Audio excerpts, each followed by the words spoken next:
Question करते हैं। एक स्फेरिकल बॉडी है, उसकी कंडक्टिविटी के दे रखी है, इनर और आउटर रेडियस दे रखा है R1 R2। Find the thermal resistance between inner and outer surface of the body. ठीक है, थर्मल रेजिस्टेंस निकालना। थर्मल रेजिस्टेंस का क्या रिलेशन रहता था? R is equal to L upon K रहता था। ठीक, अच्छा, जैसे अभी तक अपन ने जो स्ट्रेट रॉड होती है ना, उसके एग्जांपल्स लिए थे थर्मल रेजिस्टेंस निकालने के कंटेक्स्ट में। तो स्ट्रेट रॉड जो है उसका क्या है, एरिया कांस्टेंट रहता है। ठीक है, उसका एरिया जो है थ्रू आउट कांस्टेंट रहता है। और ये रॉड बेसिकली क्या है, ढेर सारे कंडक्टर्स हैं, लेंथ x1 x2 x3 है ना, xn तक ढेर सारे कंडक्टर्स हैं जो कि सीरीज में लगे हुए हैं। तो इनका जो नेट थर्मल कंडक्टिविटी है वो x1 बाई के प्लस x2 बाई के अप टिल xn बाई के। ठीक है, और इस टाइप से हम इसको सीधा L अपॉन के करके लिख लेते थे। ठीक, क्योंकि इसमें एरिया जो है कांस्टेंट है।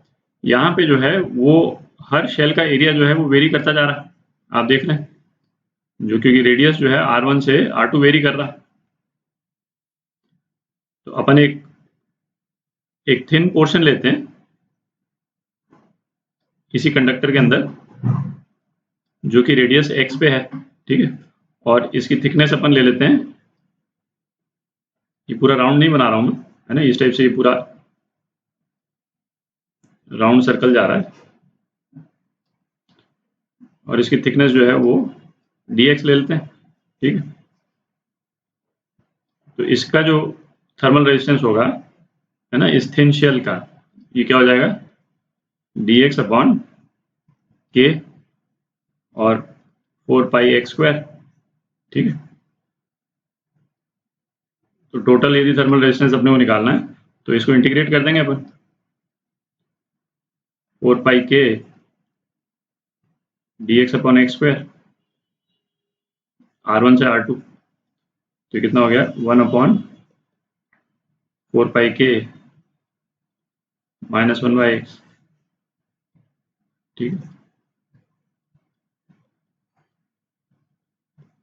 ये आ गया 1 अपॉन 4 पाई के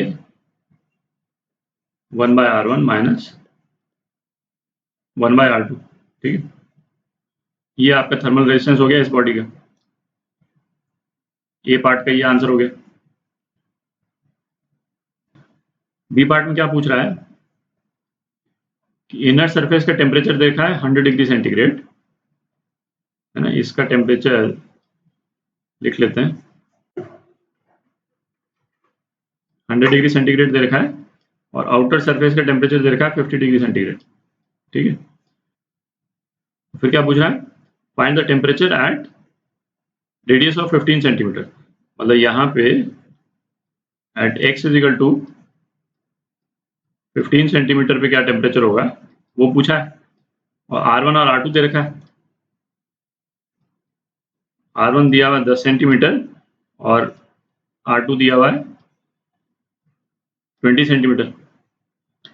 अच्छा, अब ये भी जो है वो क्वेश्चन जो है वो रॉड से डिफरेंट है, इन द सेंस कि रॉड के केस में अपन ने देखा था कि टेम्परेचर जो है वो लीनियरली फॉल करता है।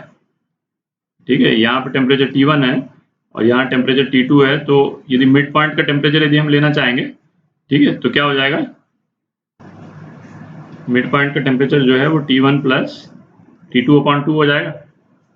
ठीक है, जैसे यही टेम्परेचर यदि मैं प्लेन रॉड पे ले लेता, 100 डिग्री सेंटीग्रेड यहाँ पे और 50 यहाँ पे, ठीक है, तो मिड पॉइंट का टेम्परेचर जो है वो 75 डिग्री सेंटीग्रेड हो जाता। ठीक है, पर इस केस में ऐसा नहीं होगा, अगेन क्योंकि जो है वो रेजिस्टेंस जो है थर्मल रेजिस्टेंस वो कॉन्टिन्यूसली वेरी कर रहा। ठीक है, तो निकालते हैं इसके केस को। तो थर्मल रेजिस्टेंस का ये एक्सप्रेशन अपन निकाल चुके हैं। अच्छा, R is equal to 15 centimetre को Rx मान लेते हैं। Rx जो है वो 15 सेंटीमीटर है। ठीक है, और टेम्परेचर जो है x पे, ये अपने को पता करना है, ठीक है। और x है, R1 10 सेंटीमीटर, टेम्परेचर 1 कितना है 100 डिग्री सेंटीग्रेड, और R2 20 सेंटीमीटर और टेम्परेचर है 50 डिग्री सेंटीग्रेड, ठीक। तो ये यदि सेंटर है सर्कल का और ये R1 पे है, ठीक है, और ये पॉइंट x है ना, Rx, और सपोज ये पॉइंट जो है वो R2 है,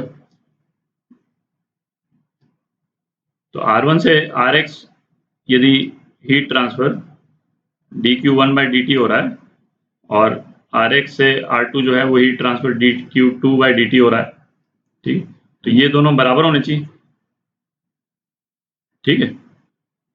तो रेट ऑफ हीट फ्लो और थर्मल रेजिस्टेंस, उसका रिलेशन क्या रहता था, R dq/dt is equal to delta T, ठीक है। तो dq1/dt के रिस्पेक्ट में लिखते हैं, तो पहले तो R 1/4πk 1/R1 minus 1/x dq1/dt is equal to delta T, T1 minus Tx, और दूसरा वाला एक्सप्रेशन dq2/dt के लिए 4πk 1/x minus 1/R2 dq2/dt is equal to Tx minus T2। तो इन दोनों इक्वेशंस को डिवाइड कर देते हैं आपस में, ठीक है। थोड़ी जगह बना लेते हैं ऊपर, ये हो गया 1 बाय, है ना, ये 4πk तो कैंसिल हो जाएगा, 1/10 माइनस 1/15 अपॉन 1/15 माइनस 1/20, ठीक है। dq1/dt dq2/dt से कैंसिल हो जाएगा, और डेल्टा T1 कितना है 100, माइनस, इसको केल्विन में इसलिए नहीं चेंज करते क्योंकि अपन डिफरेंस से डील कर रहे हैं, तो उससे कोई फर्क नहीं पड़ेगा, minus Tx upon Tx minus 50, ठीक है। इससे आप Tx निकाल सकते हैं, तो Tx की ये वैल्यू आ जाती है, तो Tx आ जाता है आपका 200/3 डिग्री सेंटीग्रेड, मतलब अप्रॉक्सीमेटली 66.6 डिग्री सेल्सियस, ठीक है।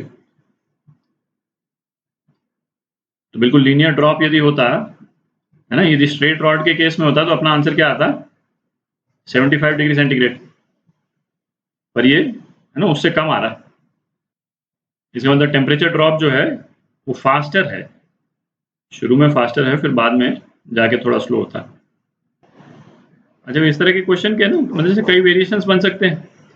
अपन ने एक बार थर्मल रेजिस्टेंस निकाल लिया इस तरह के स्फीयर का, तो अब जैसे ये कर सकते हैं कि भाई इनर सरफेस को हमने किसी एक टेम्परेचर में रख के और फिर पूरे ये स्फीयर को हमने आइस में डाल दिया, ठीक है। तो आइस किस रेट से मेल्ट करेगी, तो उससे हम तो उस क्वेश्चन में हम पहले थर्मल रेजिस्टेंस निकालें, उसके बाद में रेट ऑफ हीट फ्लो निकालें, और उसके बाद में आइस किस रेट से मेल्ट करेगी वो निकाल सकते हैं। तो मेन पॉइंट वही है, थर्मल रेजिस्टेंस जो है इस तरह की बॉडी का किस तरह से कैलकुलेट होता है वो अपने को क्लियर होना चाहिए।